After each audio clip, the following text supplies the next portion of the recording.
Night నానబెట్టి పెట్టుకున్న పప్పు అండి. బఠానీ, బొబ్బర్లో, పెసరపప్పు, కొద్దిగా పచ్చెనగపప్పు ఒక కుక్కర్లో వేసుకోవాలి. కుక్కర్లో వేసుకున్నానండి. పల్లీలు ఇవన్నీ నైటే నానబెట్టుకొని, కొద్దిగా అల్లం వెల్లుల్లి పేస్టు, ఒక పండు మిర్చి, ఆకుకూర,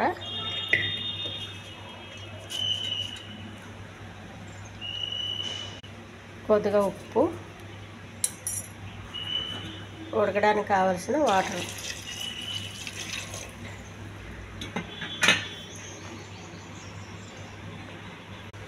కుక్కర్ మూత పెట్టుకుని స్టవ్ పైన పెట్టాలండి. కుక్కర్ పెట్టాలి.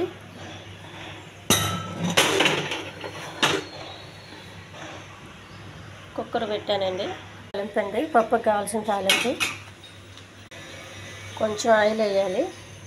ఫస్ట్ తాలింపు రెడీ చేసుకుంటే సులువుగా ఉంటుంది వంట.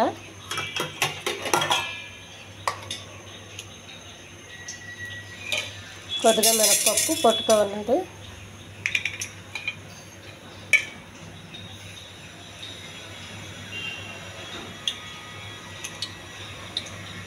కొంచెం జీలకర్ర, కొన్ని ఆవాలు, కొద్దిగా ఎండుమిర్చి, కొంచెం కరివేపాకు, కొన్ని ఉల్లిపాయలు,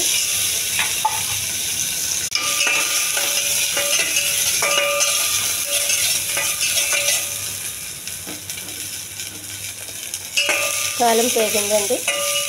దానికి స్టవ్ బంద్ చేసి పక్కకు పెట్టుకోవాలి.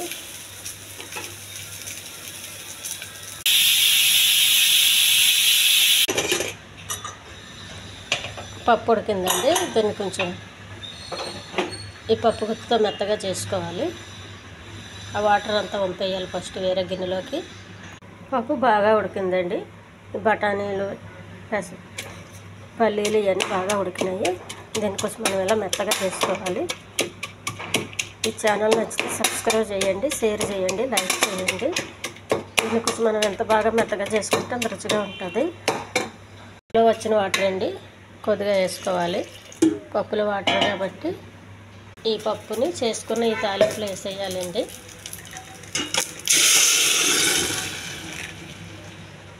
చాలా హెల్దీ పప్పు అండి ఇది. బఠానీ, పల్లీలు, శనగలు ఇవన్నీ నానబెట్టి ఉడికించి చేశానండి. చాలా బాగుంటుంది.